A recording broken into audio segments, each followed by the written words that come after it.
जालना या ठिकाणी हजारो रुपये खर्च करून पेरलेलं बियाणं हे उगवलंच नाहीये।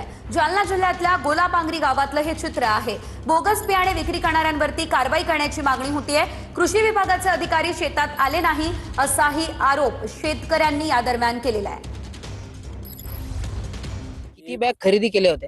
मी हे बॅग केले 26। बर मी 5 रुपये शेकड्याने याजना पैसे काढून हे बियाणं आणलेलं आहे। बर आधी एक पण त्याच्यामध्ये हाय काही उगल्यासारखं दिसतं का तुम्हाला? नाही। आणि कुठलाच अधिकारी आला नाही अजून। 26 बॅगचे किती रुपये तुम्हाला मोजावे लागले होते कृषी सेवा केंद्र? माझे एक 49,000 आहे आणि एक 48,000 दोन बॅगचा 26 बॅगचे टोटल समजा जवळपास 90-95,000 90-95,000 95,000 रुपये खर्च करून तुम्ही बॅग आणल्या मात्र उगवलं नाही। आता इशारा काय आहे तुमचा आणि मागणी काय आहे सरकारकडे? सरकारनं आम्हाला थोडा द्यायला पाहिजे आधी बियाणं खत बरोबर। असं जर शेतकऱ्याची जर फसवणूक होत असेल कंपन्याकडून तर त्याच्यावर 100% 1001% चांगल्या पद्धतीची कारवाई व्हायला पाहिजे। आणि जे बोगस बियाणं वाटपाची जी यंत्रणा आहे ती यंत्रणा पुरी हस्तगत करून याच्यावर काहीतरी ठोस कारवाई व्हायला पाहिजे अशी शेतकऱ्याच्या वतीने मागणी आहे।